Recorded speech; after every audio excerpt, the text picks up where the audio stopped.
welcome to Turn the Page, the official podcast of the Syosset Public Library.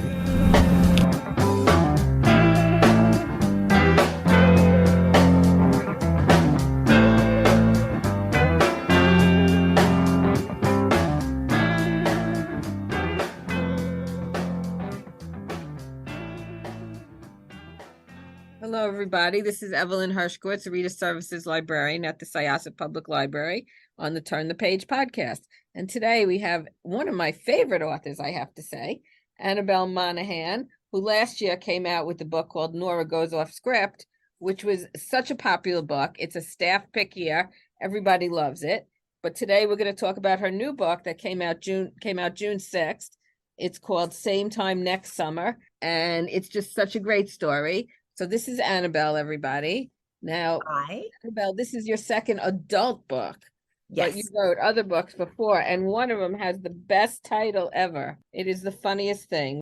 This Volvo makes my butt look big. That is so funny. That is a great title.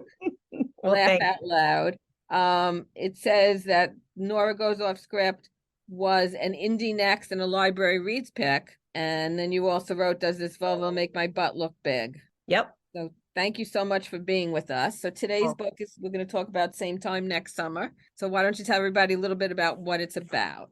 All right. Well, I'm so happy to be here. Thank you for having me back. Oh, It is about Sam Holloway, who returns to her parents' beach house with her fiance to look at a wedding venue. And while she's there, she realizes that the boy who broke her heart when she was a teenager is living next door, except that he's no longer a boy. He is now a fully grown man named Wyatt, and he's very cute, and he has a guitar. So the story goes back and forth in time between what happened to them when they were teenagers, what's happened to them since and now, and sort of unravels what happened between their families and who they've become sort of as a result of this heartbreak. right. And for those of us here in Syosset, it takes place on Long Island. It does. You are not from Long Island, though. No, I'm from California. Oh. And What made you pick wanted our location? I know. Well, I wanted them to be, it was either that or the Jersey Shore. I wanted them to be people who lived in Manhattan. I wanted both of her parents to be professors, and I wanted them to have a place that they went for the summer as an entire family. And you'd have to be a professor to leave for the whole summer. So I picked Long Island, and I go out to Long Island. My sister has a place in Quogue. Oh, okay. So I'm I visit familiar her. with it. I am familiar, but I didn't want it to be the Hamptons because I wanted them to be living on the beach, and they weren't going to have $50 million. Right. So it's sort of made up Long Island.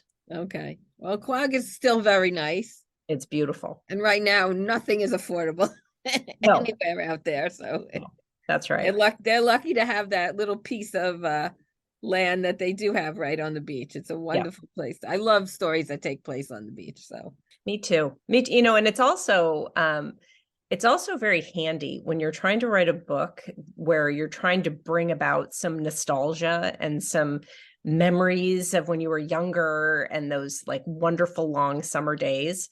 It's really so much easier to do when you set it at the beach, because the beach is so sensory. Like there's so much, you just hear the seagulls going overhead and it brings back some kind of a memory. Right. It's fun to write. It gives you so much to do. Yeah. Swimming and the surfing and the exploring, and there's just so much to do at the beach. So yeah. And then he was also in California, so it was bi-coastal. Yep. So that was your neck of the woods. That was my neck of the woods. And I actually, in one of the million drafts that I wrote of this book, I actually wrote his whole life in California, all the things that had happened, relationships, jobs, all these things. And that eventually all got cut from the book. But I spent a lot of time with Wyatt in my computer and in my head in California, which was really fun to do too. Was he your favorite character to write? Yes. I adore him. Yeah. So what inspired you to write Same Time Next Summer? Well, I was inspired to write a second book. And my editor said, "What's your next book?" And I racked my brain for ideas. And so I really started thinking about books and movies that I had loved like over the years. And the one that kept coming up for me was the Philadelphia Story. You ever see that movie? No, I'm sorry, I haven't. It's such a good movie. It's 1940, Katharine Hepburn. And the basic story is she returns to her parents' house to get married and finds that her ex-husband is living next door. Oh, okay. I'll have to watch that. And so that might sound familiar. And so her ex-husband is Cary Grant. And the thing that I loved about that movie, I probably watched it 100 times when I was a kid, was just how Katharine Hepburn was changed by heartbreak. And her identity completely changed as a result of her first marriage falling apart. And she becomes this very icy person who, is impervious to ever having her heart broken again. And I really loved that. And it made me think a lot about just like how our identities get formed based on like the small traumas that happen to us when we're growing up. So I decided to write a story about that. Absolutely. Oh my gosh. I'm just writing it down right now that I have to watch the Philadelphia Story. Well, also there was a remake called High Society with Grace Kelly. What was the remake? High Society. High Society. Okay. And her ex-husband is Bing Crosby. Oh, and he actually writes a song about her. Oh. And there's music. It's wonderful. They're both wonderful movies. Okay. Well, the High Society with the music, I think hits closer to home with this one. Exactly. I love the whole music aspect of it. I did too. It was so, there's something about summer music that is so nostalgic, and the way that just a few notes from a guitar can take you back to just an exact kiss, an exact moment. Right. That was really fun to write. Absolutely. The music was great. And I mean, I don't want to give anything away. I know. That's the problem. I want to talk to you about everything that went on, but I don't want to give anything away because you got to read it and just know that it's great. I loved it. I absolutely loved it. I was just telling you that my niece loved it. She gave it a 5-star review on Goodreads. Do you read your reviews? Never. No. Never. And I'll tell you why. Because first of all, I'm finishing another book right now. So if I go on Goodreads or Amazon and I start reading reviews about what a terrible writer I am, that's not healthy for me, right? That's not going to, move me into the next thing that I need to do. But on the other hand, if I go on to Goodreads and Amazon and I start reading about how great I am, that's not healthy either. Okay. I think that spending too much time in other people's opinions about you is not really a healthy place to be. So I just want to keep writing for hopefully someone will like what I write, but just to do the best that I can without becoming, obsessed with it all. Okay. Now, Nora Goes Off Script was more of an older generation. And well, she was 39. Yeah, okay, Nora was 39. So she wasn't that much older. But for some reason, but because they go back and forth, they are younger. Do you feel that this book has a very good crossover for like YA? I don't know. So Sam's 30, and when most of the action takes place in the past, she's 16 or 17. Right. So yes, it might skew younger, but I have to say I was really surprised with the readership of Nora Goes Off Script. Mm-hmm. A lot of those readers were 18, 19 years old. Oh, really? Yeah, a lot of young girls really took to that book. Okay, because I feel so comfortable giving Nora Goes Off Script to all ages. Like, yeah, I think it kind of does for whatever reason. I think, older women, younger women. Right. No, I think it does because she's been married, divorced. I am comfortable giving it to the older generation also. And everybody seems to love it. It was a staff pick here at this library, which I'm sure same time next summer will become also. Oh, I hope so. And for those of you listening in Syosset, it's available in print and it's available on Overdrive Libby, in ebook and audiobook. So everybody, please get your reserves in and we'll get those books in your hands so you can sit by the beach or the pool and enjoy reading this wonderful book. So, because it's got all the summer vibes. It's a wonderful summer read. It really is a book where I feel like there's a little bit of sand on every single page. It really. Right. Well, please, if you're reading it, don't get the sand in the papers. We I forgot I was talking to a librarian. We don't appreciate that. It makes it very difficult to get that sand out. So we don't appreciate it. So why did you decide to structure the novel between the past and the present and from Sam and Wyatt's perspective in the past? How do you think this storytelling technique adds to the reading experience? Well, I probably wrote this book, 10 times before I figured out how I wanted it to go. It was very hard. I wrote, the first time I wrote this book, I wrote from Sam's perspective, all of the present day stuff. And then I wrote all of the past stuff from Wyatt's perspective. Oh, wow. I thought that was kind of different, and it just still didn't work. I thought it was a good idea. It wasn't a good idea. So it really is Sam's story. So almost all of it is told from her perspective. She tells the present day stuff in first person. And then the past stuff is mostly from her perspective, but in the third person. And the reason that I didn't have her tell us the past in the first person is that I didn't trust her.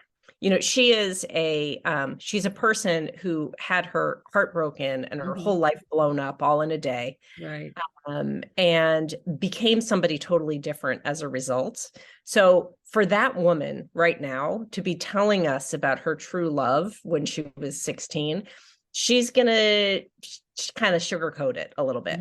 I didn't trust her to really get into the details and tell us about how beautiful it was because she's so guarded.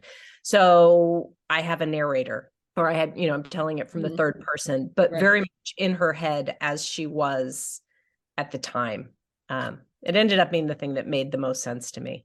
How long did it take you to write this book if you kept having to rewrite it? Oh my God. I wrote it in a year, but I really rewrote it a lot of times.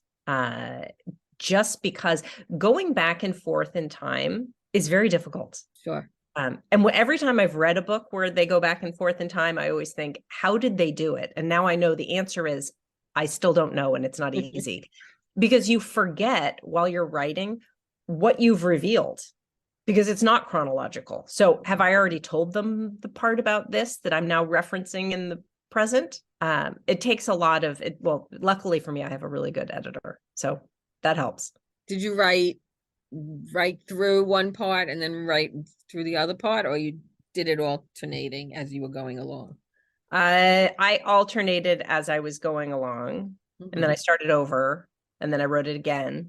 There was nothing smooth and easy about putting this together. Are you a planner? Not at all. Nope, you just fly by the seat of your pants, huh? I do. I really do, which is a really inefficient, terrible way to write a book, but that's the only way I know how to do it. And you end up the ending. Well, I know the tone of the ending. You probably are never going to read a book written by me where everyone dies at the end. Okay, good. We don't want that. No, life's so hard. We want happy. I like a happy ending, but I never know how it's going to work out until I really know the characters, and then and then once I know the characters, then I can sort of understand what choices they might make to bring each other back together. Right. No, they're great characters. Her parents are great. I love her parents. Thank you. Yeah, I love her parents too. Is that anybody you know? No, I never write about anybody I know. Oh, okay. Okay. Yeah, make it all up. That's wonderful. Yep. People are, I don't think people are really that great in fiction. I think I'd rather make them up and kind of have them take on a life of their own, because people I know all come with their own baggage. So I'd rather make up the baggage. Okay, that's great. Really, really great. So before being an author, what else did you do? Well, before I wrote my first book when I was 37. Okay. And before that, I was at home with 3 kids. I was at home. I mean, I was still home when I was writing too, but for 8 years, I was just at home with 3 kids. And before I had kids, I worked in investment banking. Oh, okay. And I was really happy to leave that job. That was not the right job for me. So I'm a person who's getting a late start on the thing that she always wanted to do. Okay. So you wrote when you were like 10, right? Like you have all these stories that you wrote. And I did. I used to write all sorts of stuff. And it was just my way of kind of controlling the world, like something would happen and then I'd rewrite it. So I could see it in a better way. And I always thought I was going to be a writer. I just didn't know. And it's, it's so hard to give advice to young people who want to write. It's hard to know how to get started being a novelist because you have to have a way to make money while you're doing that. Right. Of course. And a lot of authors I've spoken to, they're like, I didn't even know I could make money doing that. Like, it wasn't a career that they thought they could really advance in. So. Right. And it takes a long time to get to a place where you can pay your bills doing that. So you need to have another career. And, hopefully it's a career that's somehow tied up in words, whether that's publishing or teaching or library science or whatever it is. Hopefully you don't get too far away from it. But, no one's going to hire you to write a novel with health insurance. No. Yeah. What are you working on now? You said you were working on another book. Yeah, I have a book coming out. I think it's June of 2024. Okay, one a year, huh? One a year. Why not? Why not be finishing one and starting another? I think I'm going to start another one in August. And that is about a woman. She's 38. So we're back in the older sphere. Okay. Very old. Very, very old. 38. Right. I know. People are always talking about how those characters are so old. I'm thinking, really? She is 38 and she's a mother of 3 and she's currently divorcing and she is a professional organizer and her life is a total mess. Okay. So in an effort to just lighten things up, she decides she's going to have one last summer romance with this guy who is in town just for the summer. And then everything goes in a whole different direction. Okay. Sounds good. It's fun. Yeah. So are you doing editing on that now or? Not even I'm just finishing it. Okay. I'm trying to land the plane. Oh, okay. Yeah. Pray for me. So what is your writing life like? When do you write? Well, I kind of learned during COVID when I was just on a really weird schedule that my best writing happens really early in the morning. So I have been getting up around 5, and I get a few hours of writing in before anybody in my house starts to stir and before my dog needs to be dealt with, etc. And that seems to work really well. And then I've sort of kickstarted my writing day because I have the story in my head while I'm doing all the other things. What I find problematic is if you've taken, say, 3 days off from writing, I don't remember what my book's about.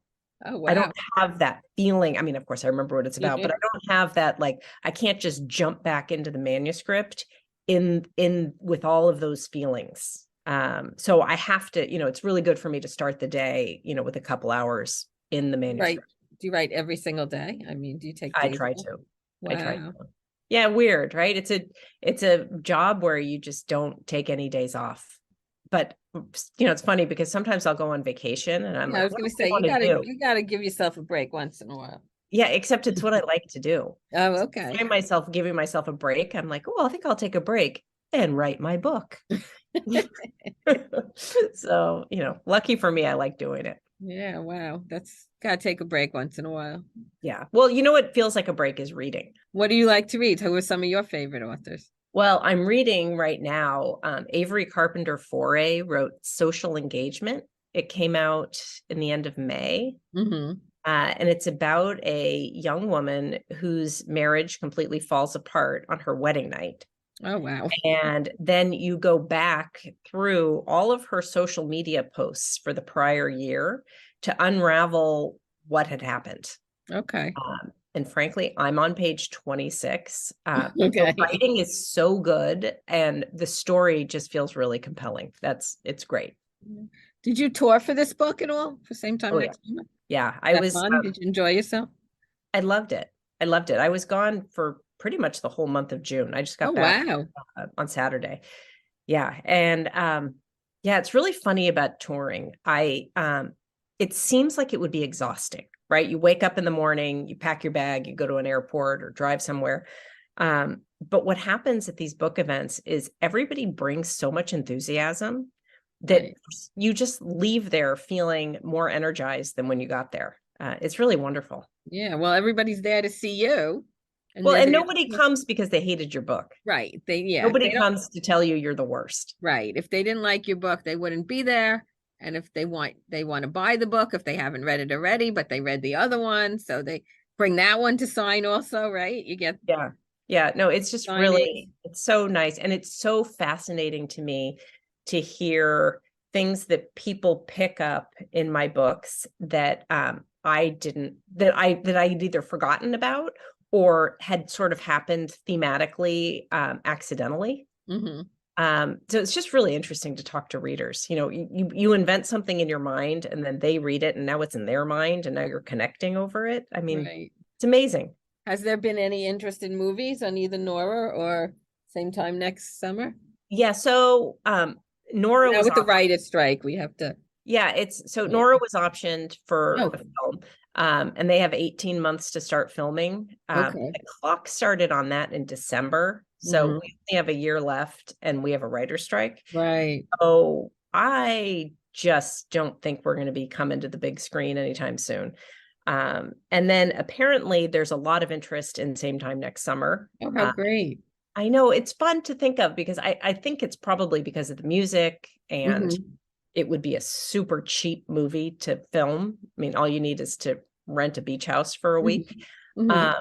But no one wants to move on that because we would Right. be starting the clock and there's a writer's strike. Right. Okay. Well, you're better off waiting on that, but I think it'll be a great movie. So It would be really fun. Who's Sam and who's Wyatt? Well, I don't know who Sam is, but here's who Wyatt should be. And I hope that maybe your listeners have a connection to this person and they can pass this along. I think that Harry Styles Oh gosh. should buy the rights to this book and Uh-huh. then he should come up with a whole soundtrack and he would be Wyatt sitting Okay. there in the treehouse with his guitar, legs dangling over the side. Yeah. You see it? We've got a lot of Harry Styles lovers around here, so Well, no, we need one. We need a friend of Harry yeah, Styles. That's no, what we that need. unfortunately, Uh-huh. that we don't know, but we have quite a few lovers that I know of. Yeah. What are the chances that he listens to your podcast? Zero. Unfortunately, yeah, I wish. I would love to. My daughter has a friend who's completely obsessed, and one of our librarians also was for a while. She's away from it right now, but when things pop up in the media again, she might join back in on that love of Oh, Harry. I bet she will. Yeah. I bet she will. Yeah, he's doing pretty amazing. I could see Diane Keaton as the professor, the woman professor. Oh, I love that. You like that one? Yes. And maybe Jeff Bridges as the other professor. Yes. We could do that. Okay. Oh, you're good at this. What about Sam? I'm not sure. I don't know enough of the young girls. I Like the don't older either. ones I can do, but the young girls I don't know. It would have to be somebody. Well, have to be a 16-year-old self and you're going to need both. You're going to need two characters. Yeah. How do you do that? They hire, I guess, an actress that plays young and plays older, or they hire two separate characters. I think you I'm do not it with really one sure. actress. Yeah. I think you do one actress. I think that because a 16-year-old doesn't look that different Right. from a 30-year-old. Yeah. Yeah. I'm not sure about that. Yeah. No, I don't know. I don't know enough of the young ones. Unfortunately, Yeah. that's not my thing. But yeah, I think they both would make great books. Well, Nora, she was actually writing movies. Right. So, I mean, Right. It would all be so meta if this happened. yeah. Right. The Yeah. movie about the book, about the woman who wrote the movie. And that one took place in Connecticut, right? It's sort of New York, like, New York border. it's 70 minutes north of New Okay. York City. So maybe Hudson Valley. Oh, okay. So you really like this area. How come you don't live here?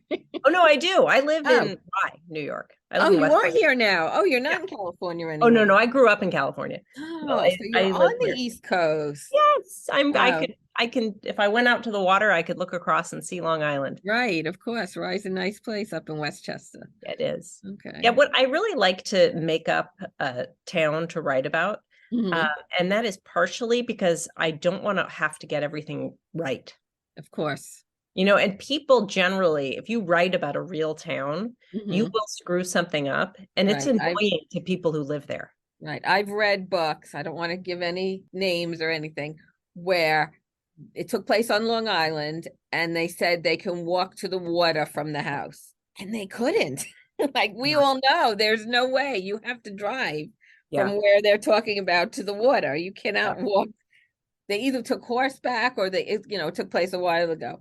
I'm like, no, no. Long Yeah. Island people know you. I mean, I still love the book, but we still, nitpicked on that one little. No, it takes That you out was of the story. right. Yeah. So that makes sense to just create a town like that, but not exactly that.